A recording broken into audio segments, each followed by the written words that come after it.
और हम अपना ये लक्ष्य प्राप्त कर सकते हैं कि मिशन प्रेरणा में निर्धारित जो दक्षताएं हैं, निर्धारित जो हमारे लक्ष्य हैं, प्रत्येक कक्षा के लिए भाषा और गणित के लिए हम उन बच्चों को हासिल करवाने के लिए संकल्पित रहें। और निश्चित ही वो दिन अवश्य आएगा जो हमारे सारे बच्चे बेसिक शिक्षा के अपनी निर्धारित दक्षताओं को प्राप्त अवश्य ही कर लेंगे। और उस कड़ी में ये शुरुआत हो भी चुकी है, क्योंकि हमारे सामने आज 5 बच्चे इस बात का प्रमाण हैं कि उन बच्चों ने अपनी निर्धारित दक्षताएं हासिल करी हैं। विद्यालय खुले ज्यादा समय नहीं हुआ है, लेकिन हम लोगों ने लॉकडाउन के समय भी बच्चों को ई पाठशाला के जरिए और विद्यालय में वर्कशीट के जरिए समुदाय से संपर्क करके उनकी शिक्षा को निरंतर जारी रखा है। और यही कारण है कि कुछ बच्चे आज ही अपनी दक्षताओं को प्राप्त कर चुके हैं, ग्रेट कॉम्पिटेंसी को प्राप्त कर चुके हैं, और वो बच्चे आज यहाँ उपस्थित हैं हमारे सबके बीच में। बहुत ही खुशी की बात है, हम सब के लिए, हमारे विभाग के लिए गर्व की बात है कि लॉकडाउन होने के बावजूद भी बच्चे घर में जरूर थे, लेकिन वो लगातार दूरदर्शन के जरिए, ई पाठशाला के जरिए, व्हाट्सएप पर विभाग द्वारा हम लोगों को साप्ताहिक सामग्री प्रदान की जा रही थी। जो व्हाट्सएप ग्रुप बने थे उनमें बच्चे इतने जागरूक थे और बच्चे पढ़ना चाह रहे थे, और सबसे ज्यादा उन्हें खुशी मिलती थी कि घर में रहकर भी जब उन बच्चों की कॉपी चेक करके मोबाइल से ही भेजी जाती थी तो बच्चे बहुत खुश हो जाते थे और उन्हें लगता था कि हम लोग वास्तव में पढ़ ही रहे हैं, क्योंकि हमारी तो कॉपी भी चेक मोबाइल पर हो रही है।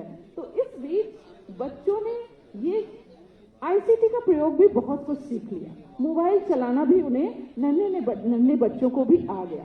दूरदर्शन पर शिक्षक साथियों के द्वारा ही जो कार्यक्रम प्रस्तुत किए गए, तो जो एक गैपिंग हम लोगों के बीच में हम लोगों को लग रहा था कि डायरेक्ट हम नहीं पढ़ा पा रहे हैं, तो दूरदर्शन के जरिए जब उन पाठों का प्रसारण किया गया तो बच्चे इस बात से बहुत खुश हुए।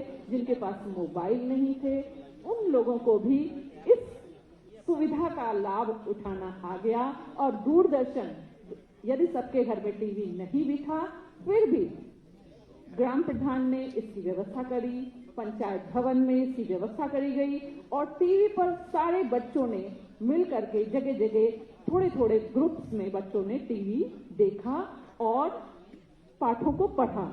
और इससे ये फायदा हुआ कि बच्चे जो डायरेक्ट टीचर से नहीं पढ़ पा रहे थे, लेकिन वास्तव में जो दूरदर्शन में जो कार्यक्रम आए उनसे बच्चों को एक एहसास हुआ कि हम लोग सीधे अपने टीचर से ही पढ़ रहे हैं। और इसके अतिरिक्त जिन बच्चों के पास मोबाइल नहीं थे उनको वर्कशीट के माध्यम से, क्योंकि हमारे विद्यालय तो 1 जुलाई से खुल ही गए थे, शिक्षक लगातार हमारे विद्यालयों में वर्कशीट के माध्यम से अभिभावकों को बुला रहे थे और उन्हें वर्कशीट समझा रहे थे। कभी कभी बच्चे भी अपने अभिभावक के साथ 1-1, 2-2 के समूह में आ रहे थे और उनको निरंतर हम लोग शिक्षा से जोड़े हुए थे। कहीं भी कोई गैपिंग आने नहीं दी गई। ये बहुत ही बड़ी बात है हमारे विभाग की तरफ से कि हम लोगों को, सारे शिक्षकों को इस तरह की सुविधाएं दी गई कि वो अपने बच्चों से निरंतर जुड़े रहें और उनकी शिक्षा में किसी भी प्रकार की बाधा न आने दें। तो आज ये स्थिति है कि कोविड महामारी के बावजूद भी हमारे बच्चों की शिक्षा में कोई बाधा नहीं आने दी गई और वो बच्चे निरंतर शिक्षा से जुड़े हुए हैं। शिक्षकों ने बहुत प्रयास किया, घर घर होम विजिट करी गई और एक एक बच्चे के माता पिता से मिल करके उनको समझाया गया कि अगर आप इस समय शिक्षा से नहीं जुड़ेंगे और तो बच्चों में शिक्षा से जुड़ाव नहीं रह पाएगा। और बहुत जरूरी है कि आप दूरदर्शन पर इस कार्यक्रम का दूरदर्शन पर जो प्रसारण किया जा रहा था वो सजीव प्रसारण हो रहा था और डायरेक्ट बच्चे उससे जुड़ रहे थे। दूरदर्शन के कार्यक्रम की वजह से बच्चे ये नहीं उनको लगा कि हम विद्यालय नहीं जा रहे हैं, क्योंकि उन्हें लग रहा था कि ये तो हमारी टीचर ही हैं और टीचर से जुड़े हैं और टीचर ही हमको पढ़ा रही हैं। जो कुछ बच्चे जब स्टार्टिंग में जब बिल्कुल कोरोना स्टार्ट हुआ था और कोविड-19 की बहुत ज़्यादा फैल रहा था, उस समय कुछ बच्चे जो केवल जिनके पास मोबाइल नहीं था वो बहुत निराश हो रहे थे, लेकिन विभाग ने तुरंत इसका भी समाधान निकाला और दूरदर्शन के द्वारा बच्चों को शिक्षा से जोड़े रखा। दूरदर्शन के द्वारा और उसके बाद जब जुलाई में विद्यालय खुल गए, उसके बाद तो शिक्षकों ने होम विजिट करी और अभिभावकों से जब मिले उनको कंटिन्यूअस बुलाया गया और उनसे मिले, उनको समझाया गया और वर्कशीट जब बना बना के शिक्षकों ने दी तो उनकी कॉपियां भी तैयार हो गई। हमारे बच्चों को बिल्कुल भी ऐसा नहीं लगा कि इस सत्र में हमारी किसी विषय की कॉपी नहीं बनी है। जैसे नियमित कॉपीज बनती थी, हर विषय की कॉपी बनी, उसमें उन्होंने कार्य किया, समझा शिक्षक से आकर और निरंतर उनका चेक भी किया गया। इसके अतिरिक्त कुछ और भी चीजें विभाग द्वारा चलाई गई, जैसे कि दीक्षा ऐप। कुछ बच्चों को जिनके पास मोबाइल था, दीक्षा डाउनलोड शिक्षकों ने कराया और उसका प्रयोग भी उन लोगों को विद्यालय बुला करके सिखाया गया, जिसके द्वारा उन्हें QR कोड को स्कैन करना आ गया और अपने पुस्तकों में से कोई भी पाठ को वो खोलना सीख गए जिनके पास मोबाइल था। और रीड अलोंग ऐप बच्चों की पढ़ने की दक्षताओं को बढ़ाने के लिए बहुत ही महत्वपूर्ण ऐप जो लॉन्च किया गया।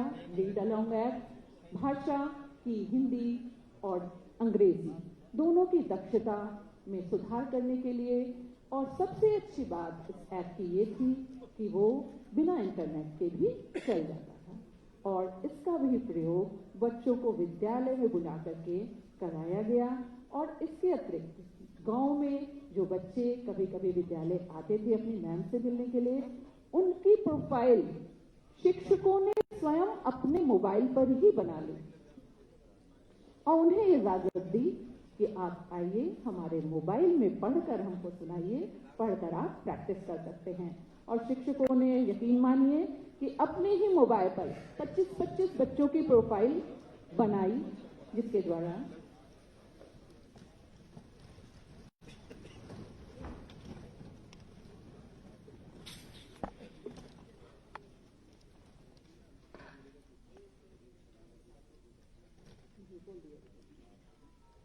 और आज के कार्यक्रम के हमारे मुख्य अतिथि माननीय मुख्यमंत्री जी कुछ ही क्षणों में हमारे बीच पधार रहे हैं। ये हम सबका परम सौभाग्य है कि आध्यात्मिक ऊर्जा संपन्न माननीय मुख्यमंत्री जी हमारे बीच पदार्पण कर रहे हैं। आज के नवनियुक्त खंड शिक्षा अधिकारियों के नियुक्ति पत्र वितरण समारोह में आज के मुख्य अतिथि हमारे माननीय मुख्यमंत्री जी कुछ ही क्षणों में हमारे बीच हैं।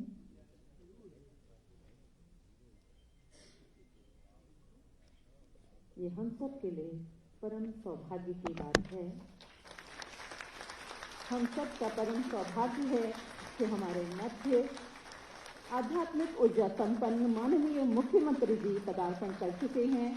आज के नवनियुक्त खंड शिक्षा अधिकारियों के नियुक्ति पत्र वितरण समारोह में मैं माननीय मुख्यमंत्री जी का हार्दिक स्वागत करती हूँ, अभिनंदन करती हूँ, नमन करती हूँ। इस अवसर पर पधारे माननीय बेसिक शिक्षा मंत्री जी का भी मैं हार्दिक स्वागत करती हूँ, अभिनंदन करती हूँ। आज का दिन बहुत शुभ है जो हमारे बीच में हमारे माननीय मुख्यमंत्री जी मुख्य अतिथि के रूप में हैं। हम सब के लिए ये परम सौभाग्य की बात है। कार्यक्रम के आरंभ में मैं माननीय मुख्यमंत्री जी से अनुरोध करूंगी कि आज नवनियुक्त खंड शिक्षा अधिकारियों के नियुक्ति पत्र वितरण समारोह के इस कार्यक्रम का शुभारंभ आते हैं रहे रूहानी सा, रोशन यह आलम हो जाए। आओ हम सब मिल करके एक ज्ञान का दीप जलाते हैं। आओ हम सब मिल करके एक ज्ञान का दीप जलाते हैं।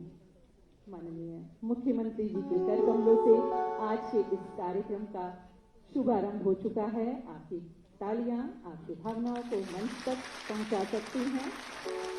हम सभी का जीवन पथ ज्ञान के प्रकाश से आलोकित हो, इस कामना के साथ अध्यापकों द्वारा सरस्वती वंदना प्रस्तुत की जा रही है।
मां सरस्वती को शत शत नमन।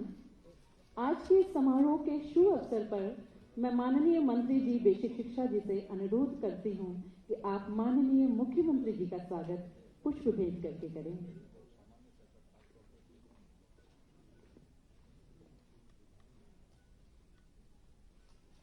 बहुत बहुत स्वागत है सर। इसी क्रम में मैं अपर मुख्य सचिव वाणिज्य कर एवं बेसिक शिक्षा श्री संजीव मित्तल जी से अनुरोध करती हूं कि आप माननीय मुख्यमंत्री जी का स्वागत पुष्प भेंट करके करें। स्वागत की इस कड़ी को आगे बढ़ाते हुए मैं सचिव बेसिक शिक्षा श्री रणवीर प्रसाद जी से अनुरोध करती हूं कि आप माननीय मंत्री जी बेसिक शिक्षा का स्वागत पुष्प प्रदान करके करें। अब मैं इसी क्रम में महानिदेशक स्कूल शिक्षा श्री विजय किरण आनंद जी से अनुरोध करती हूं कि आप अपर मुख्य सचिव वाणिज्य कर एवं बेसिक शिक्षा जी का स्वागत श्री संजीव मित्तल जी का स्वागत पुष्प देकर करें। सचिव बेसिक शिक्षा जी से मैं अनुरोध करती हूँ कि आप अपर मुख्य सचिव, आप प्रमुख सचिव श्री संजय प्रसाद जी का स्वागत पुष्प भेंट करके करें।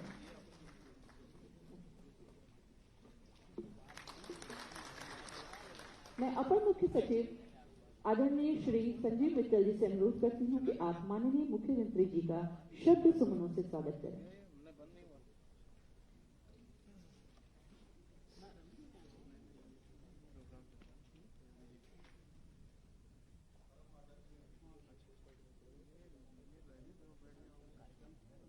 परम आदरणीय माननीय मुख्यमंत्री जी, माननीय बेसिक शिक्षा मंत्री जी, इस सभागार में उपस्थित सभी अधिकारीगण, शिक्षकगण, मीडिया बंधु तथा लोक सेवा आयोग से चयनित होकर आए सभी खंड शिक्षा अधिकारी,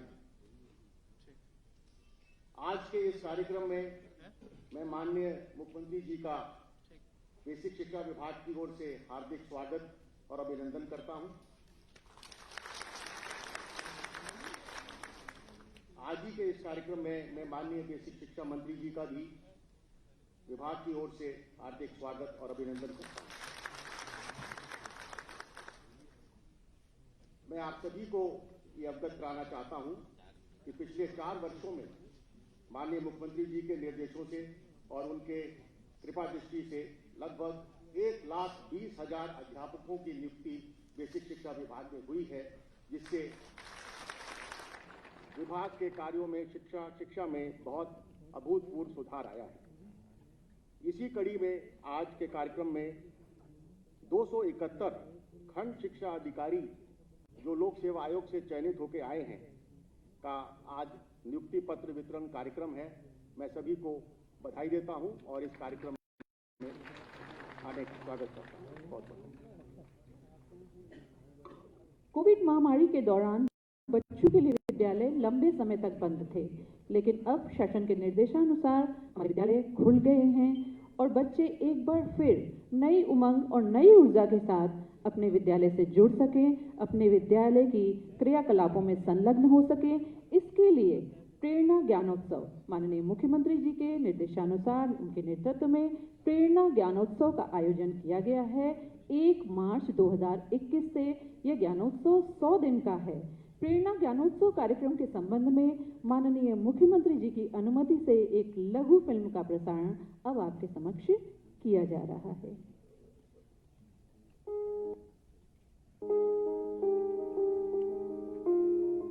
उत्तर प्रदेश के चौमुखी विकास के साथ ही बच्चों के उज्जवल भविष्य का दृढ़ संकल्प लेते हुए प्रदेश के विद्यालयों में उत्कृष्ट शिक्षा, उपयुक्त वातावरण और आवश्यक बुनियादी सुविधाएं उपलब्ध कराने की प्रतिबद्धता लिए प्रदेश के यशस्वी मुख्यमंत्री माननीय योगी आदित्यनाथ जी के द्वारा जून 2018 में ऑपरेशन कायाकल्प का शुभारंभ किया गया।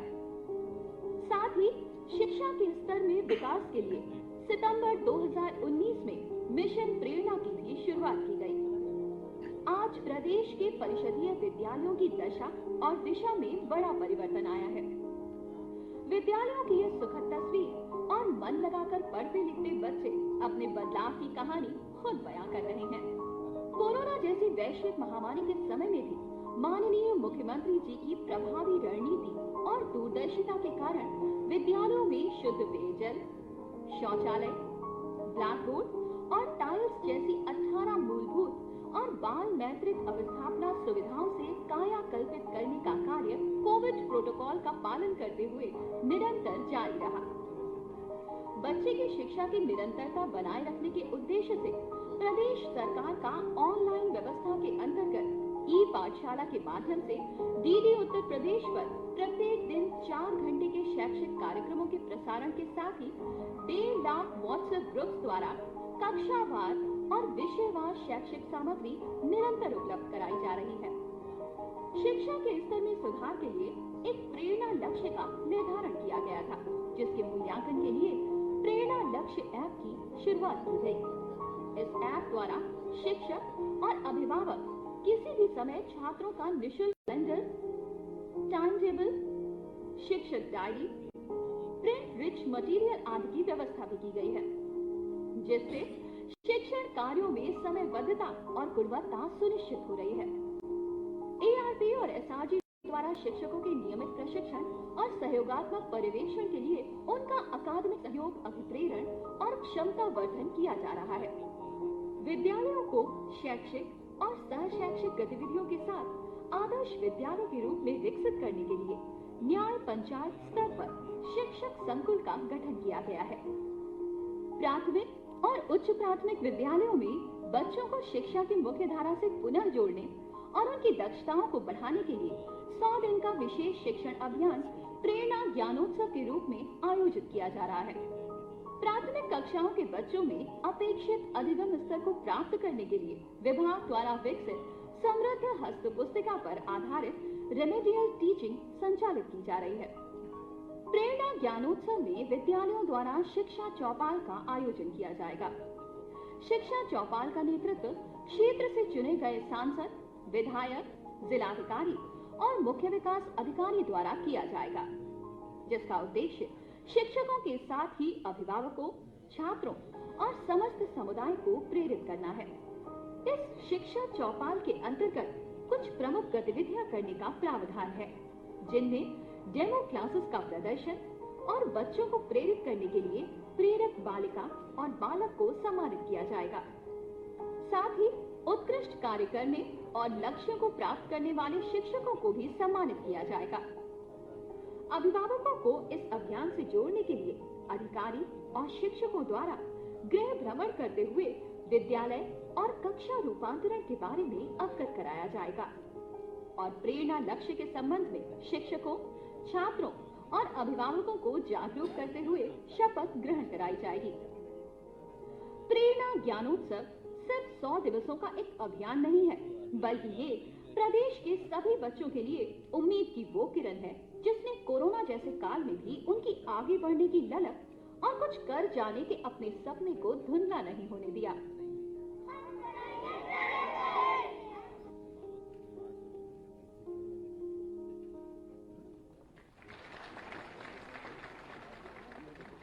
बच्चों की सुरक्षा एवं संरक्षा जैसे महत्वपूर्ण विषय पर SCERT उत्तर प्रदेश लखनऊ द्वारा सुरक्षा एवं संरक्षा विभिन्न आयाम पुस्तक, पोस्टर्स एवं वीडियो आदि का विकास किया गया है।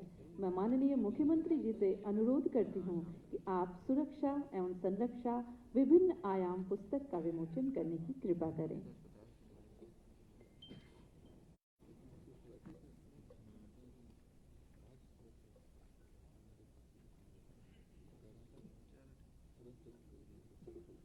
आप अपनी भावनाएं तालियों द्वारा मंच तक पहुंचा सकते हैं। बौद्धिक दिव्यांगता से प्रभावित बच्चों हेतु एक विशेष पाठ्यक्रम का विकास SCERT उत्तर प्रदेश लखनऊ द्वारा दिव्यांगजन सशक्तिकरण विभाग के सहयोग से कराया गया, जिससे कि हमारे दिव्यांग बच्चे अपने को विद्यालय में सुरक्षित महसूस कर सकें।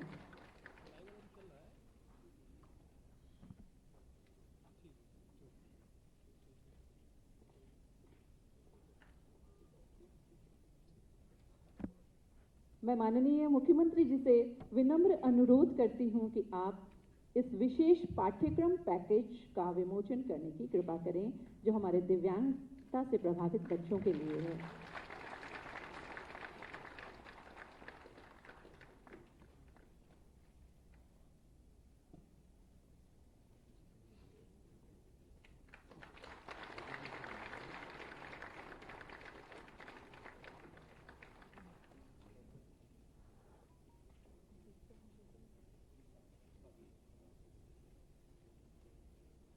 शिक्षकों के शिक्षण तकनीकियों के विकास के लिए और अपनी क्षमता को बढ़ाने के लिए दीक्षा हैंडबुक का विकास किया गया है।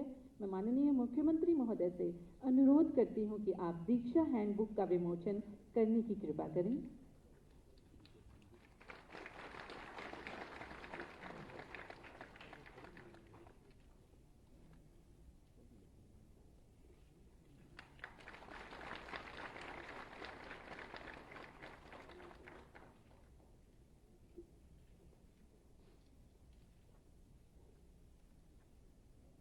अतिरिक्त डीएलएड कोर्स को अब ऑनलाइन कर दिया गया है।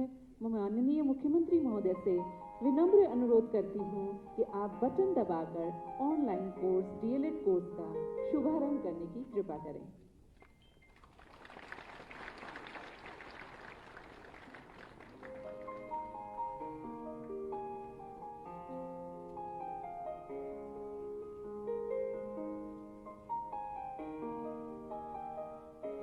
सेवारत शिक्षक प्रशिक्षण को भी अब ऑनलाइन कर दिया गया है, जिसका कि शुभारंभ माननीय मुख्यमंत्री जी के द्वारा अभी किया गया।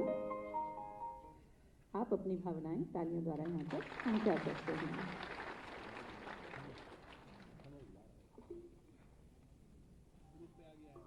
अब मैं माननीय मंत्री जी बेसिक शिक्षा जी से अनुरोध करूंगी कि आप हम सभी का मार्गदर्शन करने की कृपा करें।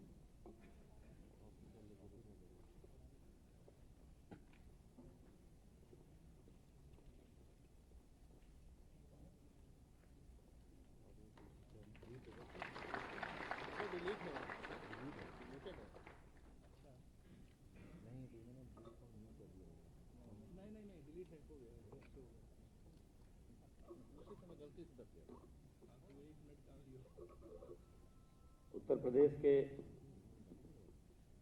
बेसिक शिक्षा विभाग में नवनियुक्त 271 खंड शिक्षा अधिकारियों के नियुक्ति पत्र वितरण समारोह के मुख्य अतिथि उत्तर प्रदेश को भारत ही नहीं विश्व पटल पर एक दैदीप्यमान नक्षत्र के समान प्रकाशित करने वाले, कोविड-19 के संकट काल में उत्तर प्रदेश की क्षमता और योग्यता का प्रदर्शन पूरे विश्व के समक्ष करने वाले, उत्तर प्रदेश को एक उत्तम प्रदेश बनाने का संकल्प लेकर विगत 4 वर्षों से उत्तर प्रदेश की तस्वीर में नए रंग भरने वाले, उत्तर प्रदेश के एक एक वर्ग में, एक एक क्षेत्र में नई ऊर्जा और नए उत्साह का संचार करने वाले हमारे यशस्वी मुख्यमंत्री श्री योगी आदित्यनाथ जी का मैं आज के इस समारोह के मुख्य अतिथि के रूप में हार्दिक स्वागत करता हूं, अभिनंदन करता हूं। कार्यक्रम में उपस्थित अपर मुख्य सचिव बेसिक शिक्षा की भूमिका में श्री संजीव मित्तल जी, अपर मुख्य सचिव प्रमुख सचिव सूचना श्री संजय प्रसाद जी, सचिव बेसिक शिक्षा श्री रणधीर जी, महानिदेशक बेसिक शिक्षा श्री विजय किरण आनंद, निदेशक बेसिक शिक्षा डॉक्टर सर्वेंद्र विक्रम बहादुर सिंह, बेसिक शिक्षा विभाग के सभी अधिकारीगण, मीडिया, इलेक्ट्रॉनिक मीडिया और प्रिंट मीडिया के उपस्थित सम्मानित पत्रकार बंधु, और आज जिनके लिए यह कार्यक्रम है, जिनके जीवन का ऐतिहासिक क्षण है, जिनको माननीय मुख्यमंत्री जी की उत्तर प्रदेश की बेसिक शिक्षा की तस्वीर बदलने की संकल्पना को साकार करने के अग्रदूत के रूप में काम करना है विकास खंड के स्तर पर,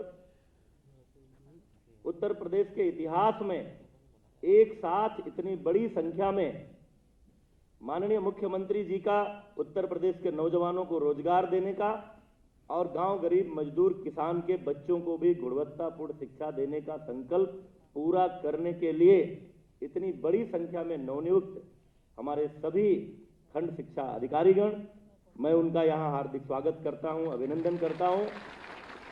उत्तर प्रदेश के बेसिक शिक्षा परिवार में आपका स्वागत करता हूं, आपके उज्जवल भविष्य की शुभकामनाएं देता हूं और यह विश्वास भी करता हूं कि आप सब हमारी बड़ी टीम का हिस्सा बनकर हमारे 6 लाख से अधिक शिक्षकगण,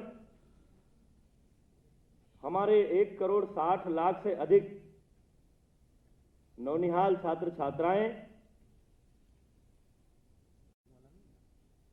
कई सारे ऐसे प्रदेश होंगे जिन्होंने शायद 5 साल में कुल विभागों में मिलाकर 1 लाख नौकरियां न दे पाई हों, लेकिन उत्तर प्रदेश के केवल बेसिक शिक्षा विभाग में गांव गरीब मजदूर किसान के बच्चों को भी गुणवत्तापूर्ण शिक्षा देने का संकल्प और उत्तर प्रदेश के नौजवानों को प्रत्यक्ष रूप से रोजगार देने का जो दृढ़ संकल्प उत्तर प्रदेश की योगी सरकार है, उसके परिणाम स्वरूप 1,20,000 से अधिक शिक्षकों की भर्ती हो चुकी है और लगभग 2,000 शिक्षकों की भर्ती की प्रक्रिया गतिमान है सहायता प्राप्त जूनियर हाई स्कूलों में।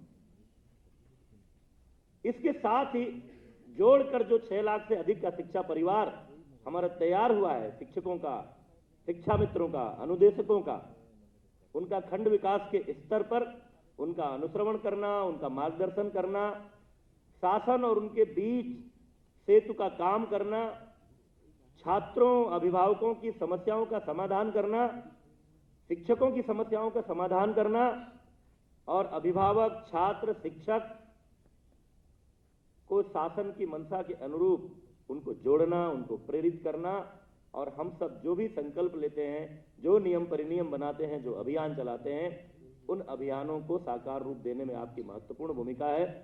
मैंने अनुरोध किया था माननीय मुख्यमंत्री जी से कि ये नए भारत के, नए उत्तर प्रदेश के प्रतिभाशाली नौजवान हैं जो बेसिक शिक्षा में अपना करियर शुरू करने जा रहे हैं, उनको आपका मार्गदर्शन मिलेगा, आपका आशीर्वाद मिलेगा और आप जिस नए उत्तर प्रदेश को गढ़ने के महाअभियान में एक शिल्पी की तरह लगे हुए हैं, उस अभियान में इनसे आपकी जो अपेक्षाएं हैं वह मंत्र आपको आज यहां मिलेगा, तो ये उत्तर प्रदेश के विभिन्न विकास खंडों में जाकर के आपके सपने को साकार करने में महत्वपूर्ण भूमिका निभाएंगे।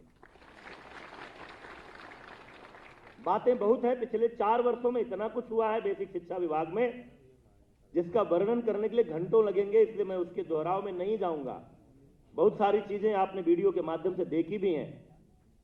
अभी 100 दिन का प्रेरणा ज्ञानोत्सव जो हमने 1 मार्च से शुरू किया है, जिस कड़ी में 17 मार्च को प्रदेश के सभी विकास खंडों में एक साथ जनप्रतिनिधि, शिक्षा विभाग के अधिकारी, शिक्षक, अभिभावक और छात्र छात्राओं का जो संवाद होगा और उसमें पिछले 1 साल में जो व्यवधान आया कोविड-19 की महामारी के कारण, उसको मेकअप करके, उसकी क्षतिपूर्ति करके तीव्र गति से कैसे आने वाले दिनों में हम उस कमी की भरपाई कर सकें।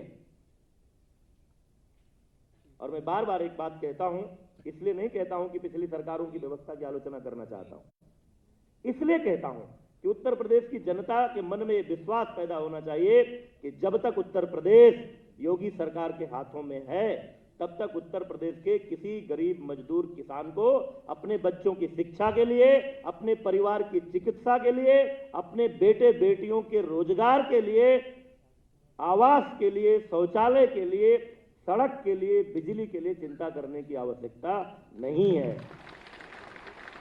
याद करिए 2017 के पहले के उत्तर प्रदेश की बेसिक शिक्षा का परिदृश्य। लोग अपने बच्चों को उन स्कूलों से बाहर निकाल रहे हैं। एक रिक्शा चलाने वाला व्यक्ति भी छोटी आमदनी में भी कोई निजी विद्यालय खोजता था अपने बच्चे को पढ़ाने के लिए, क्योंकि बेसिक शिक्षा परिषद के स्कूलों में ना तो इंफ्रास्ट्रक्चर था, ना ही टीचर था, छत थी तो फर्श नहीं था, फर्श था तो खिड़की नहीं थी, दरवाजे नहीं थे, पीने की पानी की व्यवस्था नहीं थी, स्थिति पूरी तरह से जर्जर थी। शिक्षकों की कमी थी, छात्र छात्राओं का पंजीकरण नहीं हो रहा था और खाकी ड्रेस पहन करके बच्चे जब स्कूल से निकलते थे तो समझना मुश्किल होता था कि ये सरकारी स्कूल से आ रहे हैं या किसी संवासिनी गृह में वास करने वाली जो महिलाएं हैं वहां से निकल कर आ रहे हैं। वहां से हमारी यात्रा शुरू हुई है, वो हमको विरासत में मिला था। लेकिन माननीय मुख्यमंत्री जी की संवेदना बच्चों के प्रति एक पीठ के पीठाधीश्वर होने के कारण ही शुरू से लगाव, प्यार, समाज के दबे कुचले वर्ग के लोगों को भी अच्छा जीवन उपलब्ध कराने का संकल्प, जिसके परिणाम स्वरूप ऑपरेशन कायाकल्प की शुरुआत, और वहां से पहली बार उत्तर प्रदेश के सरकारी स्कूलों के फर्श को टाइल्स और संगमरमर के पत्थरें नसीब हुई। आज एक तरफ विद्यालयों का रूप रंग अच्छा दिख रहा है तो बच्चे 2 जोड़ी अच्छा खिलता हुआ रंगीन यूनिफॉर्म, और यूनिफॉर्म पहनकर बच्चे चप्पल में अच्छे नहीं लगते हैं। इस संवेदना के साथ उत्तर प्रदेश सरकार की व्यवस्था से जूते और मोजे, अच्छे कपड़े का बैग, किताबें और उनको देने की तत्परता इतनी कि इस लॉकडाउन के समय में भी बच्चे अपने घर से, स्कूल बंद था लेकिन उनके घर तक उनका यूनिफॉर्म, जूते, मोजे, किताबें, बैग, स्वेटर, यूनिफॉर्म मिल जाएगा, ठंड में स्वेटर कहां से आएगा।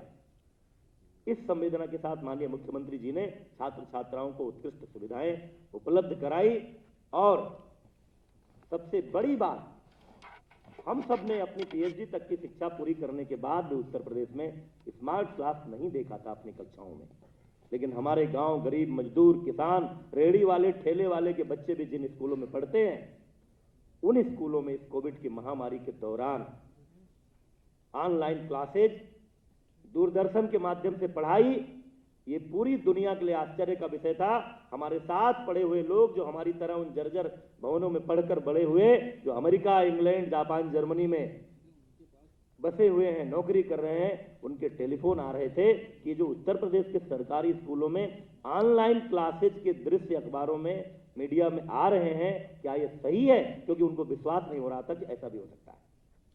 ये सारा कुछ इन 4 वर्षों में हुआ है। यात्रा अभी शुरू हुई है। 1,58,631 विद्यालय, जो कुछ विद्यालय संविलियन होने के बाद आज भी 1,35,000 कैंपसेस के रूप में हमारे सामने हैं। उनमें से 50,000 से अधिक विद्यालयों का कायाकल्प हो चुका है। 35,000 विद्यालयों में कार्य गतिमान है। हमारा संकल्प है कि मार्च 2022 तक सभी विद्यालयों का कायाकल्प करेंगे। 5,000 से अधिक स्कूलों को स्मार्ट क्लास दिया है और दुनिया की अधुनातन जो सुविधाएं हैं, जो संकल्पनाएं हैं, जो बेसिक शिक्षा में नवाचारों के रूप में देखी जा रही हैं, चाहे वो मिशन प्रेरणा टेक्निकल फ्रेमवर्क हो, दीक्षा प्रो पोर्टल हो, निष्ठा ट्रेनिंग हो, मानव संपदा पोर्टल हो, दुनिया की सारी आधुनिक व्यवस्थाओं को उत्तर प्रदेश की बेसिक शिक्षा में लागू कर रहे हैं। मैं आज इस मंच से आभार प्रकट करना चाहता हूं माननीय मुख्यमंत्री जी का कि आपकी प्रेरणा से हम 5,70,000 से अधिक आउट ऑफ स्कूल बच्चों को स्कूल लाने में सफल हुए हैं। 3,15,000 से अधिक दिव्यांग बच्चों को उनके क्षमता के अनुरूप उनकी सहायता करने वाले शिक्षकों के माध्यम से उनको शिक्षा देने में हम सफल हुए हैं। और आज उत्तर प्रदेश की बेसिक शिक्षा की जो तस्वीर है वो एक सुंदर तस्वीर के रूप में दिखाई दे रही है। आपकी प्रेरणा से, आपके मार्गदर्शन में हम लगातार आगे बढ़ रहे हैं और उस अभियान में कि हमारे नवनियुक्त खंड शिक्षा अधिकारी हमारी सहायता करेंगे और इनके मन में जो तस्वीर रहती होगी, पहले कभी भी कोई खंड शिक्षा अधिकारी उत्तर प्रदेश पीसीएस के माध्यम से जब नियुक्त होता रहा होगा तो उसके मन में एक तस्वीर आती होगी कि हमको गांव में काम करना है, मैले कुचैले कपड़ों में आने वाले बच्चों के बीच रहना है, जहां कोई भी आधुनिक व्यवस्था नहीं है वहां पर काम करना है। आज आप सब सौभाग्यशाली हैं कि आप उत्तर प्रदेश की जिस बेसिक शिक्षा व्यवस्था में काम करने जा रहे हैं वो दुनिया की, देश की तमाम निजी क्षेत्र के संसाधन संपन्न शिक्षा व्यवस्थाओं के समानांतर खड़ी एक व्यवस्था में काम करने का आपको सौभाग्य मिलने वाला है। और आप सौभाग्यशाली इसलिए भी हैं कि आपके करियर की शुरुआत गोरक्ष पीठाधीश्वर, एक संवेदनशील संत और उत्तर प्रदेश को एक नया उत्तर प्रदेश, एक विकसित उत्तर प्रदेश, एक उत्तम उत्तर प्रदेश बनाने का अभियान लेकर आगे बढ़ रहे महारथी के गुरु मंत्र के साथ अपना करियर का शुभारंभ करने का आपको अवसर मिल रहा है। इस अवसर की बधाई देते हुए और अपने सभी अधिकारियों, शिक्षकों, अभिभावकों, छात्र छात्राओं सबकी और पंचायतों और जिला प्रशासन के लोगों, हमारे सीएसआर से जुड़े हुए कारपोरेट सेक्टर के लोगों, जिन लोगों ने भी इस अभियान में हमारा साथ दिया है, उन सबके प्रति हृदय से आभार प्रकट करते हुए अपनी बात समाप्त करता हूं। बहुत बहुत धन्यवाद।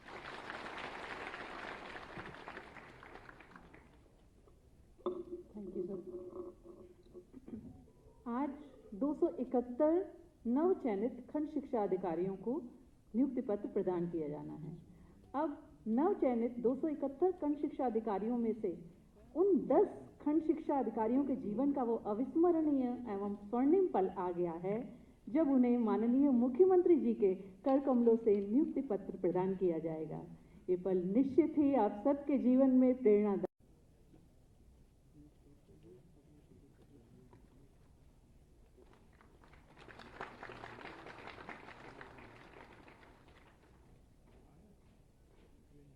पूनम मधुकर,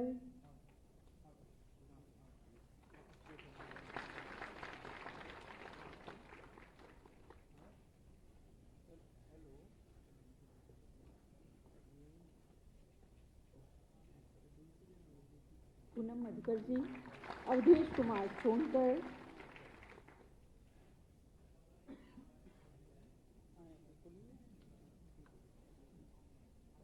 आनंद द्विवेदी,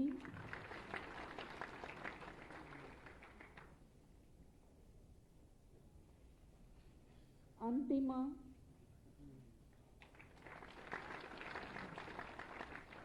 शशांक सिंह,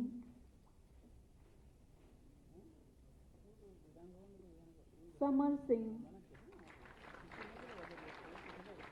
एवं हिना सिद्दीकी जी। आज के इस नियुक्ति पत्र वितरण समारोह का दूरदर्शन के माध्यम से 128 देशों में सजीव प्रसारण किया जा रहा है।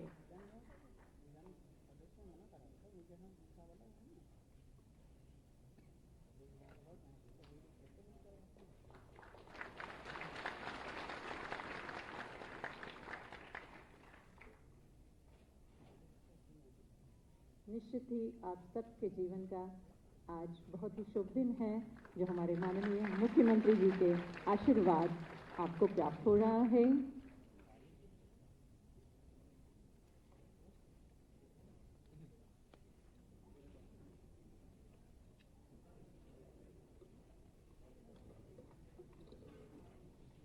मिशन प्रेरणा का शुभारंभ माननीय मुख्यमंत्री जी के द्वारा सितंबर 2019 में किया गया था और उसी समय ये शपथ दिलाई गई थी कि हमें अपने बच्चों को ग्रेट कॉम्पिटेंस बनाना है। और वास्तव में निरंतर शिक्षा से जुड़े रहे बच्चे हमारे लॉकडाउन में भी, और प्रेरक बालक और बालिका आज हमारे बीच में हैं, और उनको आज ये सौभाग्य प्राप्त हो रहा है कि वो माननीय मुख्यमंत्री जी के हाथों से प्रमाण पत्र प्राप्त कर रहे हैं। रौनक प्राथमिक विद्यालय दसौली, ओम गुप्ता प्राथमिक विद्यालय बेहटा लखनऊ, ईशा बेसिक विद्यालय पैकरामऊ लखनऊ, सिमरन प्राथमिक विद्यालय सोनवा 2, मयंक वर्मा प्राथमिक विद्यालय देवरी रुखारा 2। ये सभी बच्चे बालक और बालिकाएं प्रेरक बालक और प्रेरक बालक के रूप में जाने जा रहे हैं, क्योंकि इन लोगों ने अपनी निर्धारित दक्षताओं का हासिल कर लिया है। उनके अभिभावक जो बधाई के पात्र हैं, इन्होंने पूरा सहयोग किया है लॉकडाउन के पीरियड में भी, और आज भी अपने बच्चों की पढ़ाई में इनका पूरा सहयोग रहा है। और इन सब बच्चों के लिए भी परम सौभाग्य की बात है कि आज माननीय मुख्यमंत्री जी का आशीर्वाद इन बच्चों को प्राप्त हो रहा है।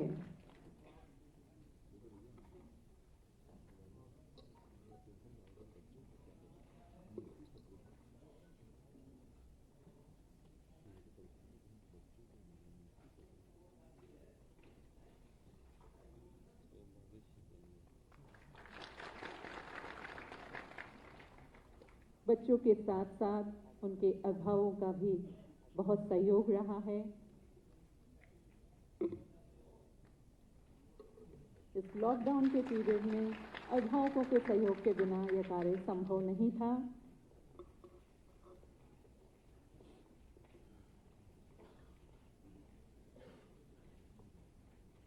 बहुत बहुत बधाई के पात्र हैं उनके अभिभावक भी, और वो नन्हे मुन्ने बालक और बालिकाएं भी। अब मैं माननीय मुख्यमंत्री जी से सादर निवेदन करूंगी कि आप हम सबका मार्गदर्शन करें और अपने आशीर्वचनों से हम सबको उपकृत करने की कृपा करें। आपका सानिध्य और आपका व्यक्तित्व हमेशा हम सबको प्रेरणा देता है।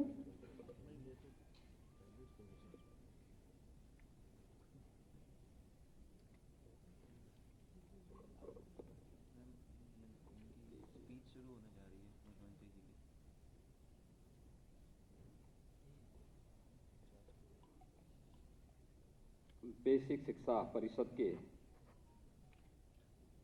9 चयनित खंड शिक्षा अधिकारियों के आज के इस नियुक्ति पत्र वितरण कार्यक्रम में उपस्थित प्रदेश सरकार में बेसिक शिक्षा विभाग के मंत्री डॉक्टर सतीश चंद्र द्विवेदी जी, अपर मुख्य सचिव वाणिज्य कर और बेसिक शिक्षा श्री संजीव मित्तल जी, प्रमुख सचिव मुख्यमंत्री कार्यालय और सूचना श्री संजय प्रसाद जी, सचिव बेसिक शिक्षा श्री रणबीर प्रसाद जी, डीजी बेसिक शिक्षा श्री विजय किरण आनंद जी, निदेशक श्री सर्वेंद्र विक्रम सिंह जी, बेसिक शिक्षा परिषद के सभी अधिकारीगण और नवचयनित खंड विकास शिक्षा के सभी अधिकारीगण, मीडिया के मित्रों, मैं आप सभी नवचयनित खंड शिक्षा अधिकारियों को एक नए जीवन की शुरुआत करने के लिए प्रदेश सरकार की ओर से हृदय से बधाई देता हूं। आप सबके प्रति अभिनंदन भी करता हूं। मेरे लिए यह अतिरिक्त प्रसन्नता का विषय है कि प्रदेश के युवाओं को एक पारदर्शी तरीके से, बहुत शुचितापूर्ण तरीके से हम लोग नियुक्ति पत्र देकर के उनकी प्रतिभा और उनकी ऊर्जा का लाभ प्रदेश के विकास के लिए ले पाने में सफल हो रहे हैं। और आज का यह अवसर इसीलिए हम लोगों ने यहां पर आयोजित किया है कि जो अपेक्षा आपकी शासन से थी जब आप प्रतियोगी छात्र थे, उसी प्रकार की अपेक्षा शासन भी आपसे कर सकता है। आप इतनी बड़ी संख्या में यहां पे 271 खंड शिक्षा अधिकारी के रूप में चयनित अभ्यर्थी हैं। इससे पूर्व आप किसी अन्य जगह सेवा भी देते रहे होंगे या एक प्रतियोगी छात्र के रूप में रहे होंगे। आपके मन में एक भाव रहा होगा, यूपी पीएससी के माध्यम से आप सब प्रदेश सरकार के शिक्षा के क्षेत्र में अपना योगदान दे सकें। लेकिन क्या आज से 4 वर्ष पूर्व यह संभव था? जब आयोग की गरिमा स्वयं ही धूल दूसरित थी और गरिमा स्वयं दांव पे लगी हुई थी, जाति, क्षेत्र, मत और मजहब देख करके नियुक्तियां प्राप्त होती थीं, धनबल और बाहुबल का भरपूर दुरुपयोग होता था, उन स्थितियों में शुचिता और पारदर्शिता की बात तो एक कपोल कल्पना मात्र थी। लेकिन आज मैं कह सकता हूं, हम लोगों ने उत्तर प्रदेश लोक सेवा आयोग हो, अधीनस्थ सेवा चयन आयोग हो, उच्चतर शिक्षा चयन आयोग हो या माध्यमिक शिक्षा चयन आयोग या बेसिक शिक्षा की भर्ती का कार्यक्रम रहा हो या पुलिस की भर्ती का कार्य, पूरी प्रक्रिया में शुचिता और पारदर्शिता के प्रति सभी आयोग और बोर्डों को पहले से बहुत स्पष्ट निर्देश दिए थे और यह भी स्पष्ट कर दिया था कि अगर कहीं भी कोई पक्षपातपूर्ण कार्रवाई हुई, कहीं भी कोई भ्रष्टाचार की शिकायत हुई, तो बोर्ड के अध्यक्ष और बोर्ड के आयोग के अध्यक्ष, बोर्ड के अध्यक्ष, उनके सदस्यगण और उस व्यवस्था के साथ जुड़े हुए सभी लोग बराबर के जवाबदेह माने जाएंगे। आज उसका परिणाम है कि प्रदेश का कोई भी युवा प्रदेश सरकार से ये शिकायत आज नहीं करता है कि कहीं कोई 24 जनवरी 1950 को इसका नोटिफिकेशन हुआ था। यद्यपि उससे पहले भी उत्तर प्रदेश था, उत्तर प्रदेश नाम से नहीं था, इस संयुक्त प्रांत के नाम पे था। लेकिन 24 जनवरी 1950 से जिस उत्तर प्रदेश का गठन एक नोटिफिकेशन के माध्यम से हुआ है, तब से लेकर के अब तक यानी 4 वर्ष में इतनी बड़ी संख्या में नियुक्तियां हुई हों, जिनमें लगभग हम लोग 1.5 लाख तो केवल पुलिस में भर्ती किए हैं, जिनमें इंस्पेक्टर हैं, सब इंस्पेक्टर हैं, डिप्टी एसपी हैं, पुलिस के कांस्टेबल हैं। पीएससी की 54 कंपनियां जो समाप्त कर दी थी पिछली सरकारों ने, मुझे देख के तब ताजुब होता था जब यहां हर दूसरे तीसरे दिन एक दंगा होता था, बड़ा दंगा है।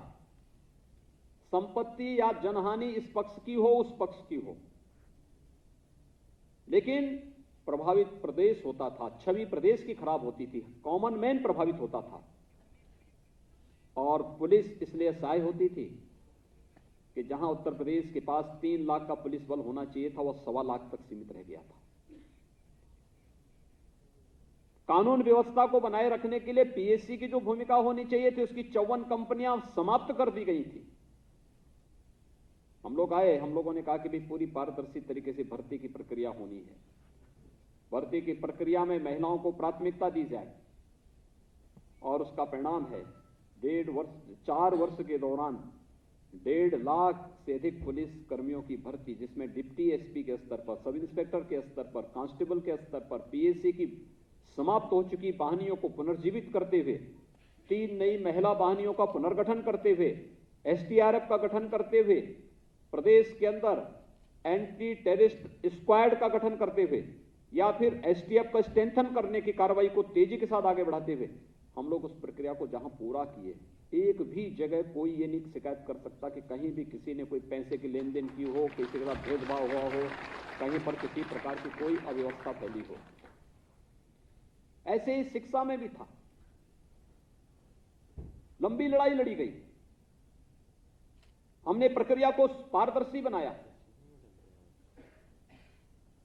और भर्ती बोर्ड को इस बात के लिए पूरी तरह जहां स्वतंत्रता दी कि स्वतंत्रता इस बात की कि चयन की प्रक्रिया पूरी पारदर्शी होनी चाहिए, पूरी तरह ईमानदारी पूर्ण होनी चाहिए, किसी भी युवा के साथ भेदभाव नहीं होना चाहिए, लेकिन समयबद्ध भी कार्यक्रम होना चाहिए। और आज मुझे बताते हुए प्रसन्नता है कि काफी बड़े पैमाने पर ये जो 1,20,000 से अधिक बेसिक शिक्षा परिषद के ही शिक्षकों की भर्ती की प्रक्रिया हम लोगों ने की है। इसमें बेसिक शिक्षा का ही 1,20,000 है, माध्यमिक का अलग है, उच्च का अलग है, टेक्निकल का अलग है, मेडिकल का अलग है।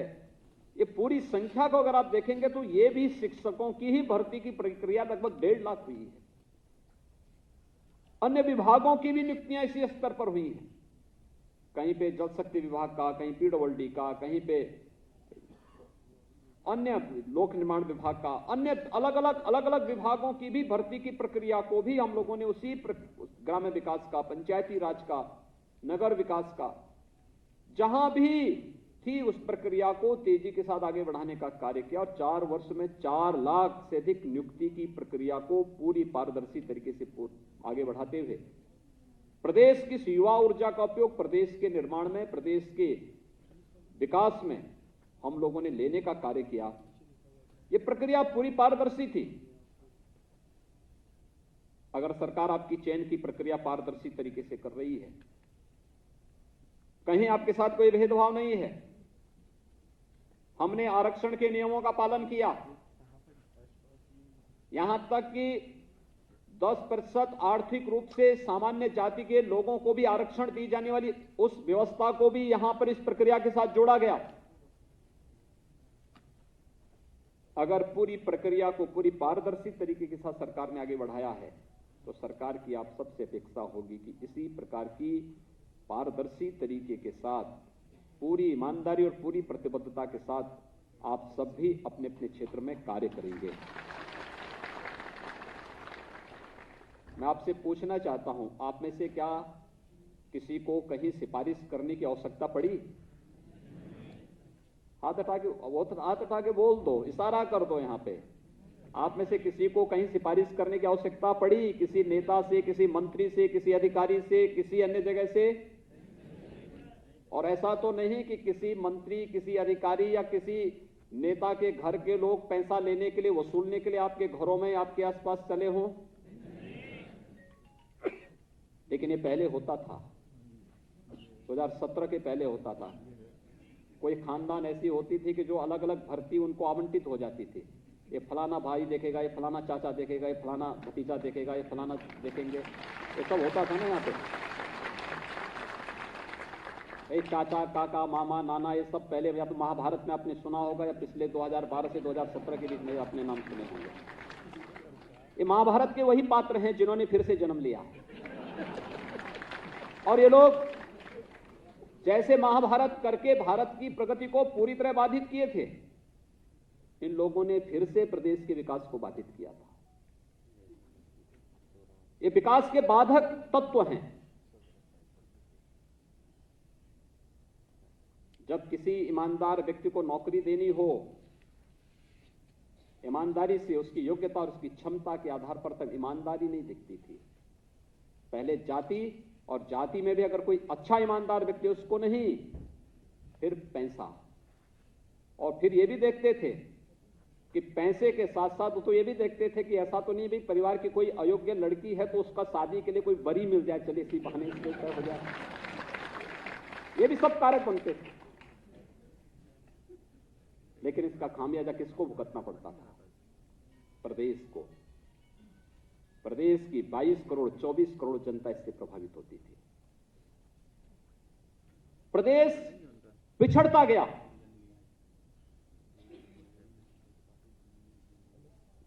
जब 2017 में मुझे प्रदेश का मुख्यमंत्री बनाया गया, लोग मुझसे कहते थे कैसे चलेगा। मैं कहता था भी उत्तर प्रदेश की जो संभावनाएं हैं मैं उसके आधार पर कह सकता हूं कि उत्तर प्रदेश उन व्यापक संभावना वाला प्रदेशों में से एक है जहां पर किसी चीज की कमी नहीं है। केवल उसको एक नेतृत्व की आवश्यकता है। यहां पे हमारे पास सारा सिस्टम है। ऐसा नहीं कि मैं मुख्यमंत्री बना तो मेरे साथ अधिकारियों की टीम भी मेरे साथ आ गई होगी। मेरे साथ तो मंत्री आए होंगे, अधिकारी तो वही हैं, कर्मचारी वही हैं, सिस्टम पूरा वही है। ये वही उत्तर प्रदेश है। जब भारत सरकार की कोई रैंकिंग आती थी तो उसमें उत्तर प्रदेश सबसे पीछे होता था, और आज यही उत्तर प्रदेश है। भारत सरकार की किसी भी योजना में नंबर 1 पर, नंबर 2 पर, नंबर 3 पर उत्तर प्रदेश आता हुआ दिखाई देता है। कुंभ के आयोजन के माध्यम से एक भव्य और दिव्य कुंभ कैसे होना है, यह भी उत्तर प्रदेश ने करके दिखाया। और वैश्विक महामारी कोरोना में जब दुनिया की बड़ी बड़ी ताकतें पस्त हो गईं, तो भी प्रधानमंत्री जी के मार्गदर्शन में उत्तर प्रदेश ने अपनी कार्य क्षमता को देश के सामने प्रस्तुत किया कि नहीं, कैसे प्रबंधन होना है। यह टीम वर्क यही है। ये वही उत्तर प्रदेश है जहां पे व्यवसाय की सुगमता, ईज ऑफ डूइंग बिजनेस, 2016 में हम 14वें स्थान पर थे। यानी देश के अंदर अगर किसी निवेशक को चयन करना होता कि मुझे कहां निवेश करना है, तो हमारा नंबर 14वें स्थान पर था। क्या यहां कोई निवेश करता? अरे प्रायोरिटी फर्स्ट, सेकंड, थर्ड की होती है, 14वें पे कोई नहीं जाता। और आज मात्र 4 वर्ष में हमारी टीम ने ऐसा प्रयास किया, ऐसा कार्य किया कि उत्तर प्रदेश में ईज ऑफ डूइंग बिजनेस में, यानी व्यवसाय की सुगमता में उत्तर प्रदेश नंबर 2 पर है। अर्थव्यवस्था में जब कोई बाहर का राष्ट्राध्यक्ष आता था, कोई राजदूत आता था या कोई निवेशक आता था, हम उनसे बातचीत करते थे, प्रदेश के प्रेजेंटेशन को प्रस्तुत करते थे, प्रदेश के बारे में बताते थे। लोग कहते थे उत्तर प्रदेश, तो हम लोग कहते थे उत्तर प्रदेश आबादी के हिसाब से सबसे बड़ा प्रदेश है, लेकिन ये देश की 5वीं या 6ठी अर्थव्यवस्था है, हम ये कहते थे। आज मैं कह सकता हूं 4 वर्ष के दौरान उत्तर प्रदेश देश की दूसरी अर्थव्यवस्था हो चुकी है, नंबर 2 की अर्थव्यवस्था हो चुकी है। ये भी सामूहिक प्रयास का हिस्सा है, टीम वर्क है, एक टीम वर्क। इसमें हम ये नहीं कह सकते कि ये सब मैंने किया है। मेरी टीम, मेरा मंत्री परिषद है, मेरी टीम का पार्ट हमारे प्रशासनिक अधिकारीगण हैं, मेरी टीम का पार्ट हमारे कर्मचारी हैं। एक एक चेन जब बनती है, एक दूसरे के साथ जुड़ती है, तब विकास और योजनाएं आगे बढ़ती है। हर एक का अपने फील्ड में कंट्रीब्यूशन है, किसी के कंट्रीब्यूशन को हम नकार नहीं सकते, और यही कार्य शिक्षा के क्षेत्र में भी हुआ है और इसको करना होगा। शिक्षा में भी मैं जब 2017 में आया था, मार्च 2017 में, मान्यता ये थी प्रॉक्सी टीचर थे, शिक्षक जाता ही नहीं था स्कूल में। और बेसिक शिक्षा परिषद से 35,000 से लेकर 45,000 तक वेतन लेता था, लेकिन बदले में 3,000 और 4,000 रुपए में किसी इंटरमीडिएट या बीए पास लड़के को वहां विद्यालय में भेज देता था। अगर बहुत गनीमत की, अगर उसने कृपा कर ली तो, अन्यथा नहीं जाता था। पूछते थे शिक्षक कहाँ हैं, मास्टर साहब कहाँ हैं, तो मास्टर साहब कहीं अपना दूसरे काम कर रहे हैं, कोई ठेकेदारी कर रहा है, कोई दूसरा काम कर रहा है, कोई अपने व्यवसाय में लिप्त है। आज कम से कम हर शिक्षक स्कूल जाने के लिए प्रेरित हुआ है। प्रेरणा ऐप ने, मानव संपदा पोर्टल ने आज शिक्षकों की वेरिफिकेशन की कार्रवाई को आगे बढ़ाया है। यह प्रक्रिया तेजी के साथ आगे बढ़ाई गई। स्कूलों के भवन जर्जर थे, मुझे आश्चर्य होता था। यानी जो कार्यदायी संस्था है, कार्यदायी संस्था नहीं काम करती थी विद्यालय के निर्माण की। बेसिक शिक्षा परिषद का स्कूल का शिक्षक बच्चों को नहीं पढ़ाता था, वो विद्यालय निर्माण का काम करता था। ये काम कार्यदायी संस्था का है। किसी कार्यदायी संस्था की जवाबदेही को देकर के उसकी क्वालिटी की जांच एक दिन में एक बार दो बार चेक करो, देखो, किसी की जवाबदेही तय करो। शिक्षक का काम शिक्षा, उन बच्चों को अध्ययन अध्यापन के साथ जोड़ना है। इस कार्य को जवाबदेही के साथ करे, और ये कार्य जब पूरी जवाबदेही के साथ होना प्रारंभ हुआ, उसके परिणाम सामने आने प्रारंभ हुए। यानी 4 वर्ष में 1 वर्ष केवल हमारा कोरोना प्रबंधन में बीता है।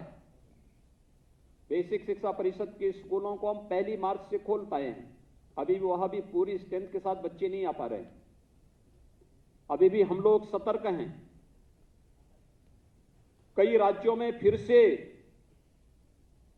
कोरोना के मामले बढ़े हैं, लेकिन इन सब के बावजूद जो कार्रवाई यहां पर प्रारंभ हुई है, उसके पीछे किसी भी प्रकार से 4 वर्ष के दौरान 1 वर्ष कोरोना के खिलाफ लड़ते लड़ते लगा। उस सब के बावजूद पिछले 4 वर्ष में लगभग 54 लाख अतिरिक्त बच्चे बेसिक शिक्षा परिषद के स्कूलों में आए हैं। उनको नए सिरे से उनका प्रवेश हुआ है, उन बच्चों को वहां पर भेजने का काम किया गया है ऑपरेशन कायाकल्प के माध्यम से।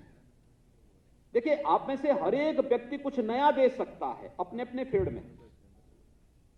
आपको अलग अलग विकास खंडों में जाकर के बेसिक शिक्षा परिषद के स्कूलों के निरीक्षण और उसकी व्यवस्था को एक सिस्टम के साथ जोड़ने में अपना योगदान देना है। एक बड़ा कार्य आपके स्तर पर हो सकता है। हर एक विकास खंड की अपनी अपनी सामाजिक, अपनी आर्थिक, अपनी भौगोलिक परिस्थितियां होंगी। उस पर आपके द्वारा अपने तरीके से कुछ नयापन किया जा सकता है, एक नया अध्ययन किया जा सकता है, और फिर अपना प्रेजेंटेशन आप अपने बेसिक शिक्षा अधिकारी के सामने या फिर एडी बेसिक के सामने या निदेशक के सामने प्रस्तुत करने का प्रयास होना चाहिए। वर्ष में कम से कम 1 बार 2 बार इस प्रकार के अवसर होने चाहिए, जब बहुत लंबा नहीं, आप प्रेजेंटेशन बनाए तो 5 मिनट का बनाएंगे तो वह लोग देख पाएंगे।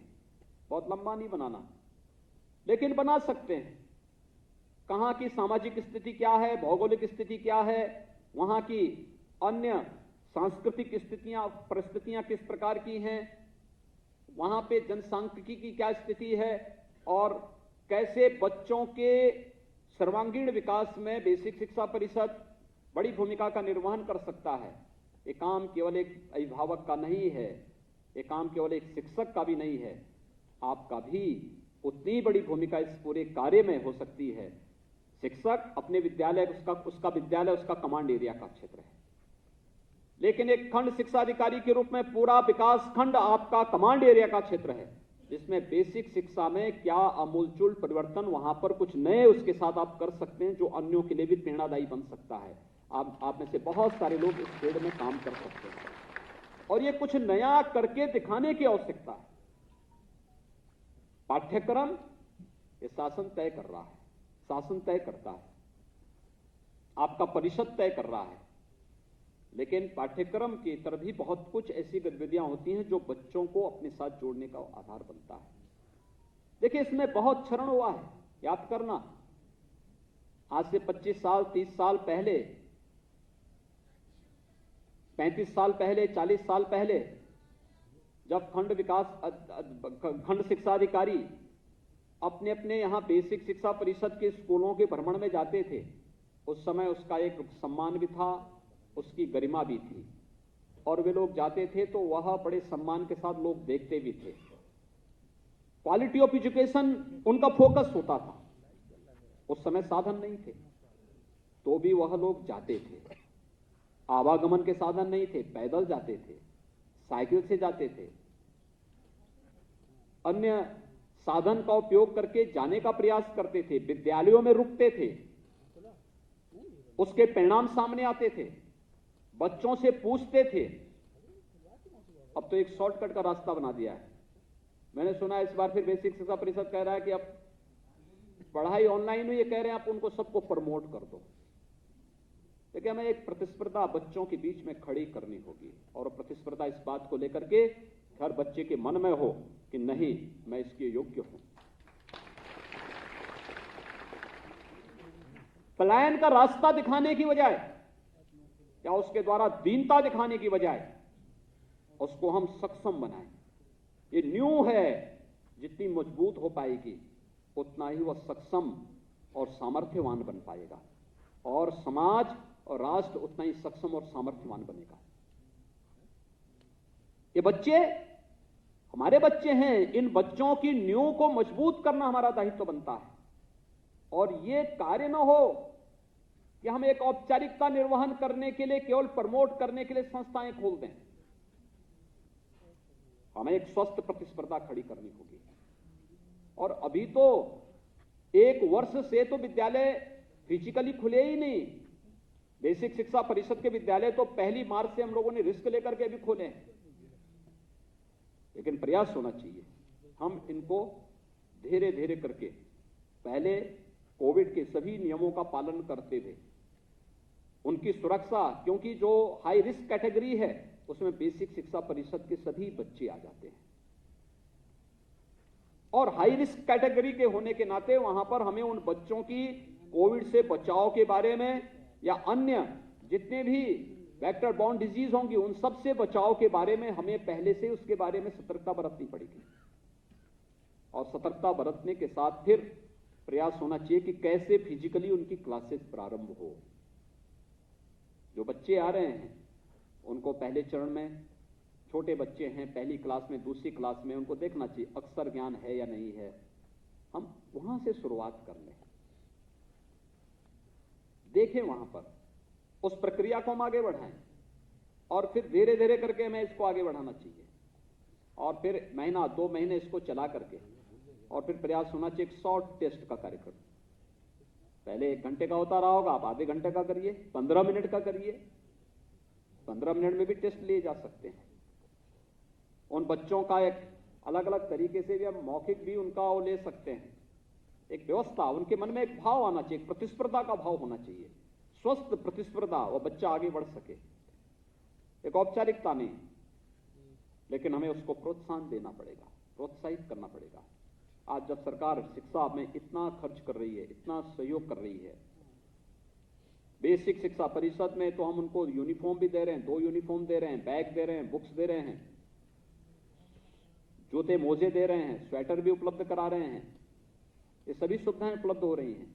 मिड डे मील के भी हम लोगों ने मेनू तैयार करने के लिए कहा, इस प्रकार का तैयार करिए कि बच्चों के लिए वो रोचक बन सके। पोस्ट पैनल या लाइट की व्यवस्था वहां पर देने की व्यवस्था की गई है। फर्नीचर की बनने की कार्रवाई भी बहुत अच्छे ढंग से आगे बढ़ा है, फर्नीचर देने की कार्रवाई हुई है। ये सभी प्रक्रियाएं तेजी के साथ आगे बढ़ी हैं। और फिर इसमें स्मार्ट क्लास और लाइब्रेरी की व्यवस्था। लेकिन इन सब में तकनीक का अपना महत्व होगा और तकनीक को अपना करके सकारात्मक भाव के साथ उसको आगे बढ़ा करके आप एक बहुत बड़ा कार्य कर सकते हैं। आप सब सौभाग्यशाली हैं।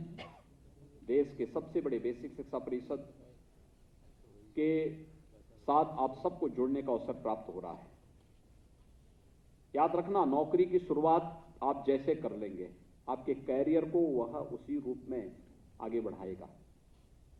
मैंने देखा है बहुत सारे अधिकारी अच्छा ब्राइट कैरियर के साथ प्रवेश करते हैं, लेकिन बाद में अपनी भ्रष्ट गतिविधियों के कारण शुरुआत में लड़खड़ाने लगते हैं और फिर लड़खाते लड़खाते मध्यकाल तक आते आते ऐसी स्थिति हो जाती है कि विभाग भी और व्यवस्था भी उनको धक्का देकर के बाहर करना चाहता है कि अब ये इस व्यवस्था के लिए खतरा हो चुके हैं, इनको बाहर करो। सरकार को उनको बर्खास्त करना पड़ता है, उनकी सेवाएं समाप्त करनी पड़ती है। उसके सामने पश्चाताप के अलावा कुछ भी नहीं बचता है, क्योंकि उसके बाद तो उसके सामने कोर्ट को फेस करने और फिर सजा के अलावा कुछ नहीं बचता है। और मैं चाहूंगा कि बेसिक शिक्षा परिषद में भी एक पारदर्शी और सुचितापूर्ण व्यवस्था देने के लिए आप सबको अपने अपने विकास खंडों में एक बहुत बेहतर व्यवस्था बनाने के लिए तैयार होना होगा। और खासतौर पर इस बात के तय करना, यानी एक सामान्य नैतिकता है, एक शिक्षक छुट्टी लेने के लिए आ रहा है और छुट्टी सैंक्शन का आधार हम पैसा बना देंगे, तो बहुत खराब स्थिति है। कोई बीमार है, हम बीमारी के सही सर्टिफिकेट मांग करके उसकी छुट्टी को सैंक्शन कर ले, न कि पैसा लेकर के छुट्टी सैंक्शन होने की कार्रवाई हो। ये ठीक नहीं है। इस प्रकार की स्थितियां नहीं होनी चाहिए। या विद्यालय बदलने की, ट्रांसफर की एक प्रक्रिया एक पॉलिसी के अंतर्गत सरकार करती है, उसमें भी अगर पैसे के लेन देन की बात कोई करने लग जाए तो गंभीर बात है। ये चीजें नहीं स्वीकार होनी चाहिए। हम ध्यान रखें, हमारी कार्य पद्धति इतनी सुचितापूर्ण होनी चाहिए, इतनी पारदर्शी होनी चाहिए, कोई हम पर उंगली न उठाए। उत्तर प्रदेश सरकार ने 7वां वेतन आयोग प्रदेश के अंदर लागू किया है। हर एक को बेहतर सुविधाएं देने का प्रयास कर रहा है। हमने तो कोविड-19 के दौरान भी किसी कर्मचारी और किसी अधिकारी के वेतन में न कटौती की और न लेट ही होने दिया। हर महीने के पहले सप्ताह में ही हर अधिकारी, हर कर्मचारी को वेतन मिला है, उसकी सारी सुविधाएं मिली हैं।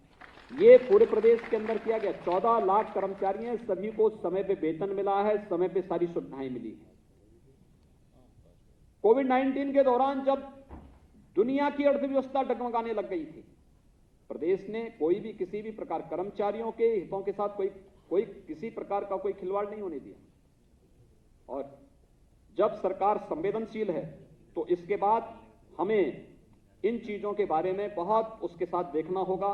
मैं आज के इस अवसर पर आप सबसे यही कहूंगा, बेसिक शिक्षा परिषद में आमूलचूल परिवर्तन करने की दिशा में जो प्रयास प्रारंभ हुए हैं, आप सब उसमें सहभागी बने और नौकरी को एक औपचारिकता न बना लें।